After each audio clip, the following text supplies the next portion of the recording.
రాజకీయం ఆంధ్రప్రదేశ్ ఉమ్మడి ఆంధ్రప్రదేశ్ స్టేట్ విడిపోయిన ఆంధ్రప్రదేశ్ రాజకీయాన్ని ఎప్పుడు ముందుండి నడిపిస్తున్న శ్రీ నారా చంద్రబాబు నాయుడు గారికి మనందరి తరపున హృదయపూర్వక నమస్కారాలు. తెలుగుదేశం నాయకులకి, తెలుగుదేశం తిరుపతి పార్టీ నాయకులందరికీ, జిల్లా నాయకులందరికీ పేరు పేరున హృదయపూర్వక నమస్కారాలు.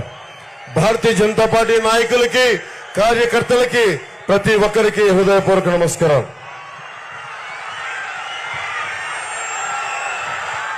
మీకు ఎమ్మెల్యే అభ్యర్థిగా మనందరి కోసం బలంగా వచ్చి చంద్రబాబు గారి మద్దతుతోటి, మేమందరి మద్దతుతోటి, మోదీ గారి మద్దతుతోటి మన తిరుపతి గాజు గ్లాసు గుర్తు మీద జనసేన పార్టీ అభ్యర్థిగా, కూటమి అభ్యర్థిగా జనసేన పార్టీ నుంచి పోటీ చేస్తున్న శ్రీ ఆరణి శ్రీనివాసులు గారిని భారీ మెజారిటీ తోటి మీరు గెలిపిస్తున్నారు.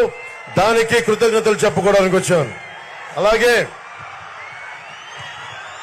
భారతీయ జనతా పార్టీ పార్లమెంట్ అభ్యర్థిగా డాక్టర్ వరప్రసాద్ రావు గారు, నేను వారిని రాజకీయాల్లోకి 2009లో నేను ఆహ్వానించాను.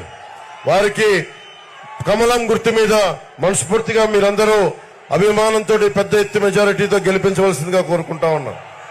అలాగే చంద్రగిరి నియోజకవర్గం పులవర్తి నానిగారికి చంద్రగిరి నియోజకవర్గం నుంచి తెలుస్తా ఉంది మీ అఖండ ప్రేమ.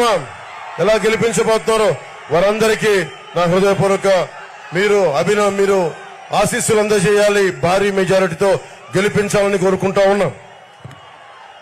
కరుణాకర్ రెడ్డి గారు ఉన్నారు ఇక్కడ. మీకు వారి అబ్బాయి కావాలా? మీకు ఎమ్మెల్యేగా కోడి బొచ్చు కూడా అమ్ముకునే వ్యక్తి, నెలకి 20 లక్షలు కోడి బొచ్చు మీద కూడా చేసేవాళ్ళు, కోడి బొచ్చు అమ్ముకునే వాళ్ళు మనకు కావాలా? లేదంటే బలంగా నిలబడి చంద్రబాబు గారి మద్దతుతోటి, జనసేన మద్దతుతోటి, ప్రధాని మోదీ గారి మద్దతుతోటి నిలబడే మనకు ఆరణి శ్రీనివాసులు గారు, మనకి అందరూ నాయకులు సంపూర్ణంగా మద్దతిస్తా ఉన్నారు. నేను మీకు మాటిస్తున్నా, చిరంజీవి గారిని ఆ రోజు గెలిపించారు మీరు. మెగాస్టార్ చిరంజీవి గారిని తిరుపతి ఎమ్మెల్యేగా. చంద్రబాబు గారిని ఒకటే కోరాను, ఇది మేము రక్షించుకుంటాం, తిరుపతి ఆధ్యాత్మికతను రక్షించుకుంటాం, తిరుమల పవిత్రతను రక్షించుకుంటాం, కులాలకి మతాలకి భేదం లేకుండా అందరినీ సంరక్షించుకుంటాం. ఇది కూటమి తరపు నుంచి మీ సంపూర్ణమైన మద్దతు ఇవ్వాలని కోరుకుంటే చాలా పెద్ద మనసుతో చంద్రబాబు గారు అంగీకరించారు. వారికి మీ అందరి సమక్షంలో నా చేతులెత్తి వారికి నా హృదయపూర్వక కృతజ్ఞతలు తెలియజేసుకుంటా ఉన్నా.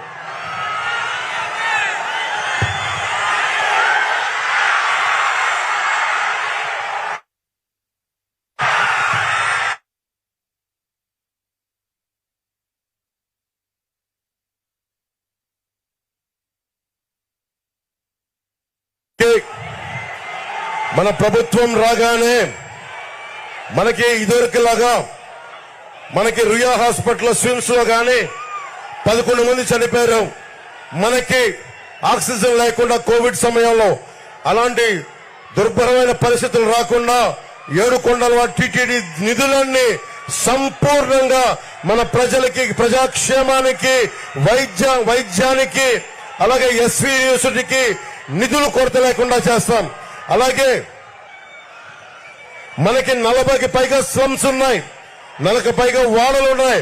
ఆ వాడల్లో ఏ మాత్రం అభివృద్ధికి నోచుకోలేదు.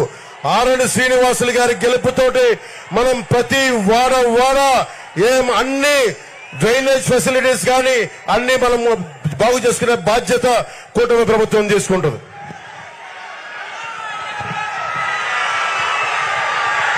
అన్ని పరిశ్రమలు పారిపోయినాయి.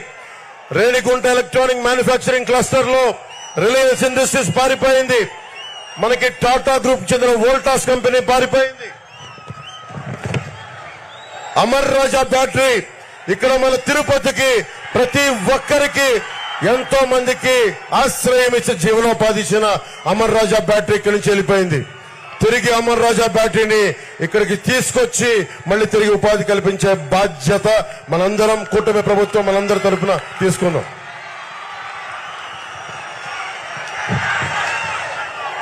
మీరు ఓటేస్తే వైసీపీకి కరుణాకర్ రెడ్డికి కానీ వారి అబ్బాయికి కానీ ఓటేస్తే కొడుకు 10% ప్రతి దాంట్లో ఇల్లు కట్టాలంటే 10%, తండ్రికి 30%, 10-30 రేషియోలో పంచుకుంటా ఉన్నారు. ఎంతకాలం మీరు భయపడుతున్నారా కరుణాకర్ రెడ్డి గారికి? మీరు వారి కొడుకు భయపడుతున్నారా? వారి కొడుకు భయపడుతున్నారా? ఇంతేలా తిరుపతి దమ్ము, ఇంత తిరుపతి ఇచ్చారా? దమ్ముందా మనకి? ధైర్యం ఉందా? ఏం చేద్దాం? ఏం చేద్దాం? వైసీపీని మట్టిలో తొక్కేద్దాం, కాలం రాసేద్దాం. ఎంతకాలం భయపడతాం? రౌడీజంకు భయపడతామా? రౌడీజంకు భయపడతామా? తిరుపతి 7 కొండలమని పైన పెట్టుకుని రౌడీలకు భయపడతామా? ఆకు రౌడీలకి భయపడతామా మనం? రౌడీజంని చంద్రబాబు గారికి ఒకటి చెప్పారు, ఉక్కు పాతంతో ఆకు రౌడీలందరినీ తొక్కేస్తాం.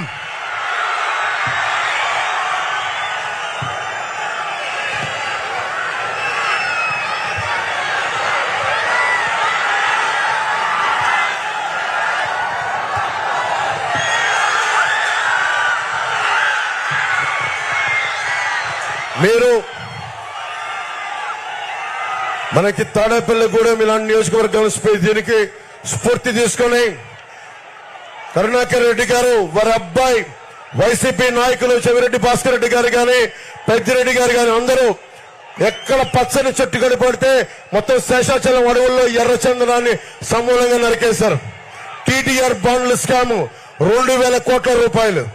ఎక్కడికి వెళ్ళిపోతుంది డబ్బు? ఉపాధి అవకాశాలు రావు, విద్యా అవకాశాలు సరిగ్గా ఉండవు, ఫీజు రీఎంబర్స్మెంట్ ఉండదు. ఇది మార్చుకునే బాధ్యత రావాలి అంటే కూటమి ప్రభుత్వం రావాలి, మేమందరం అండగా నిలబడాలి. తిరుపతి ప్రజలకి మనకి ఇన్ని దశాబ్దాలుగా చంద్రబాబు గారు 14 సంవత్సరాలు ముఖ్యమంత్రిగా ఉన్నారు. ఎప్పుడు కూడా తిరుపతి ప్రజలకి ప్రతి నెల 2వ మంగళవారం వెళ్లి ఏడుకొండల వాడిని దర్శించుకునే ఒక అవకాశం ఉండేది. ఈ రోజు స్థానికంగా ఉండే మన తిరుపతి ప్రజలకే 2వ మంగళవారాన్ని తీసేశారు. దాన్ని పునరుద్ధరిస్తాం. లడ్డూల నాణ్యత తగ్గించేశారు, సైజ్ తగ్గించారు, శ్రీవాణి ట్రస్ట్ అని చెప్పి రేట్లు పెంచారు. ఎటు చూసినా అడ్డగోలుగా దోపిడీ, లంచాలు, దళారీ వ్యవస్థ. ఒకటే గుర్తుపెట్టుకోవాలి, వైవి సుబ్బారెడ్డి గారు గాని కరుణాకర్ రెడ్డి గాని ఇది తిరుమల రిసార్ట్ కాదది ఆధ్యాత్మిక కేంద్రం. ఏడుకొండల వారి సాక్షాత్తు కలియుగ వెంకటేశ్వరుడు నివసించే ప్రాంతం. అది గొప్ప ఆధ్యాత్మిక నేల. ఆ నేలలో మీరు రిసార్ట్ లాగా చేశారు. తిరిగి దాని ఆధ్యాత్మికతని తిరిగి తీసుకొస్తాం.